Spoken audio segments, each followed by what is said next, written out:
Today we are talking recoil, what it is, how it works, how you can mitigate it, and why handguns suck at it, and what you can do with your grip to improve your management of it.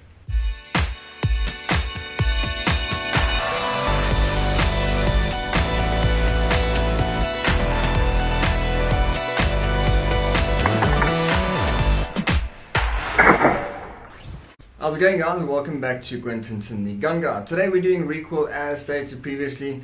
Now I'm going to show you a whole bunch of things. As you can see, there's quite a few firearms that I've got lined up.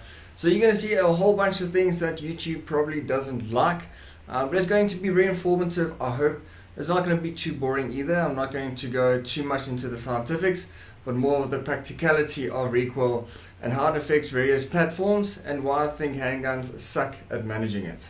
All firearms in the vicinity is safe, but as I go along I'll show you that they are safe. Only live round in the vicinity is this 375 Ruger, but I do not have my 375 Ruger here, so this is safe ammunition to have around.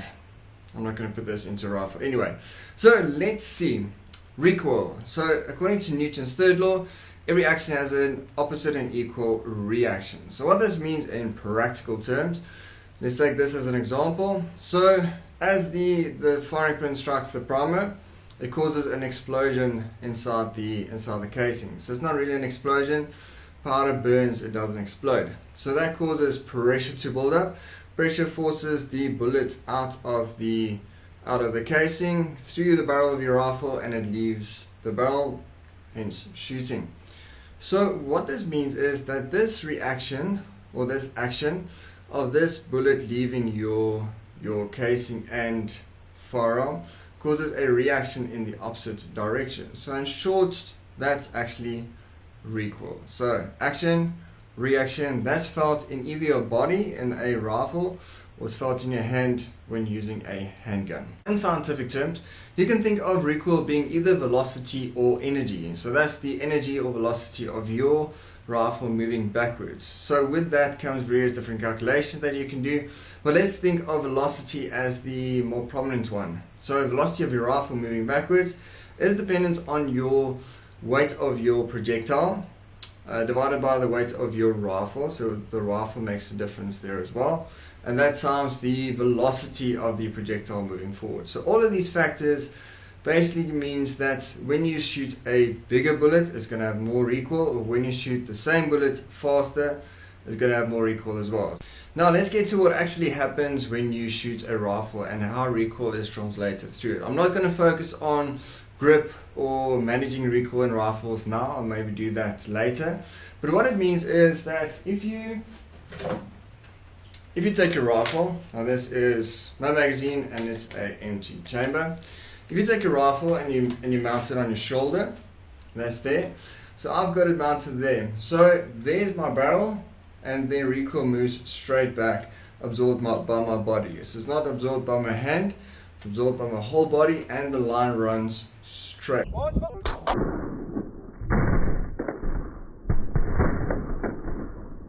Now let's move on to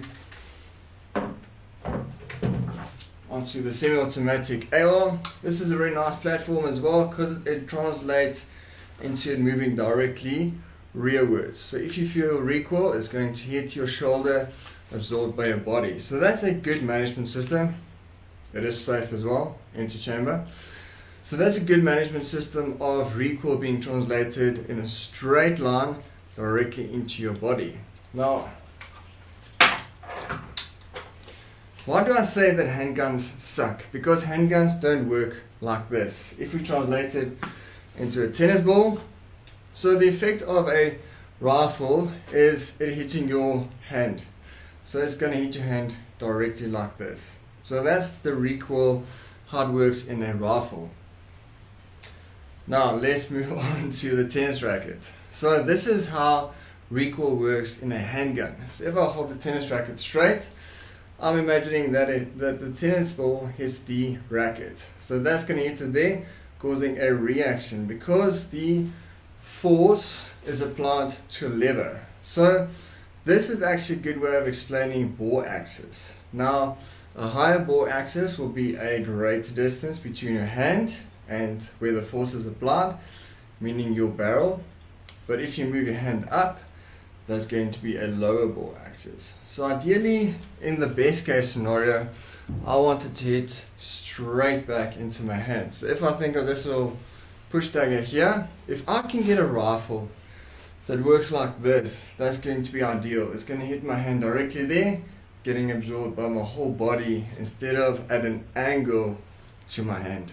Now, why do I say the handgun suck is exactly because of that difference in bore axis.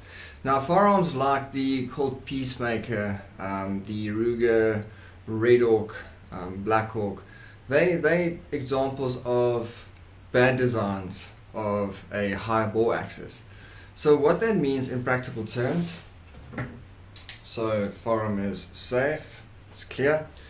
So what this means is bore axis is if you take your barrel of your firearm and it spins around that axis, that's your bore axis. So the closer that your barrel is to your hand, that's going to determine a high or low bore axis.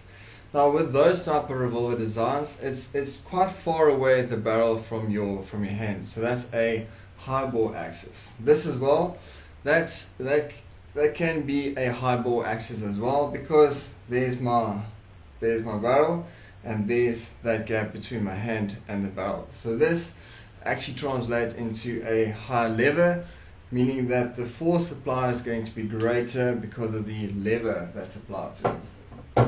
Same with this little Rossi, this the little 38.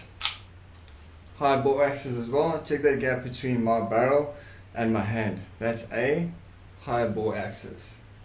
Now getting to the modern firearms. Now this was mitigated quite well with this.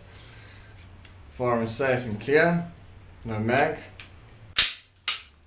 So this has a low bore axis. So this is a Glock, meaning that the distance between my hand and the barrel isn't that big, so this is going to be a lower bore axis. Now this isn't true for all modern firearms though, because of 6 Sauer they're infamous for having a higher bore axis.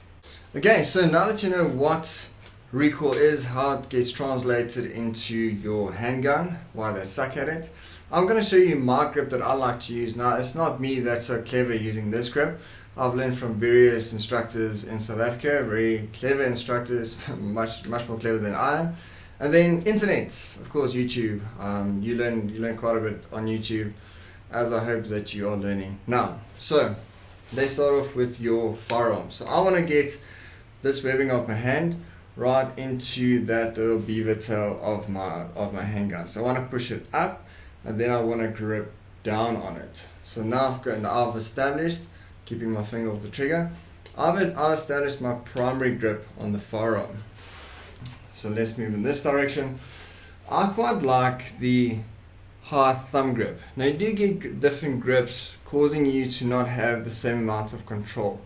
So if we go back to the revolver style grip, that's thumb down and then this thumb just cupping the other thumb, because you can't point your thumbs forward on a revolver because you might lose a finger. So you're cupping down and there. That's not a lot of control on your handgun. You'll see that there's quite a bit of recoil, felt recoil that you're going to experience. Felt recoil is what you actually feel. It's very subjective because everyone feels it a bit different, and then it differs from firearm to firearm. So I've got my revolver style grip. I'm increasing the lever quite a bit there between my hand and then the bore of the firearm. Worse than this is T-cupping it. You might as well just hold it with one hand. This hand is only supporting the weight of the firearm, not the recoil. So this is probably one of the worst ways you can grip a firearm. Now getting back to my grip that I like to use. So I like to go with a high thumb grip. This hand comes in there, gripping my other hand. Now it's important to note that you don't want to force a grip, have an extreme grip on your firearm. This causes you to start shaking because I'm exercising a lot of force on the firearm. Imagine if you just grease someone with a hand, that's the type of force that you want to use. So gripping, you can't greet someone like that now because of COVID, but in the olden days. So I'm gripping the firearm, support hands. So this gap that's formed there, I want to fill up with my supporting hand. So with the supporting hand, that's going to be a lot of force controlling the firearm. So this hand isn't going to be gripping so much because I need to use my trigger finger. This hand is only gripping, so I can apply more force on this. Applying force, filling the gap, thumbs forward. What this means is that you get a natural point of aim. If you point your thumb at anything, it's going to naturally go wherever you're thinking to point. So I'm controlling it there, thumbs forward, getting as close to my barrel as possible, getting force on that barrel to get that bore axis a bit lower. So with this hand, I'm not just going to hold it, I'm going to turn it. So I'm turning it in. Turning it in, meaning that I'm creating torque. So I'm torquing on my firearm. With this other arm as well, I'm not just going to keep it straight, my supporting arm, I'm going to turn it in. So if you're looking there, I'm holding it and then I'm turning it in, creating a dynamic force on the firearm. So it's not just holding it, it's pushing against it, and this hand pushes against it the other direction. So that's causing not just forward force on it, but sideways force as well. Hopefully mitigating the left-right movement. Now what's your dominant hand doing, or what's your dominant arm doing? I want a fairly straight grip, but I never want to lock my arm because that's not a very movement orientated way of doing things. So I want to have it straight, but then having a bit of a kink in it. So if you're looking there, straight, but then relaxing a bit my elbow. Pointing straight, out. This hand is more bent because I'm talking in. This is John Lavelle of Warrior Poet Society. That's one of his techniques, one of his tricks that works quite well. So I'm talking in, and then that's the kind of pressure that I want to control recoil and control my firearm. That's it, guys. That's the grip that I like to use. That gives me the most controllability when firing my handgun. If you use something different that you think works a bit better or works better with your body, please comment down in the comment section. If you want me to do another series or another video of gripping other type of firearms, either revolver or rifles, I am predominantly a rifle sport shooter, so hit me up in the comments then as well. Hope you guys enjoyed this video. Please like, share and subscribe. Cheers.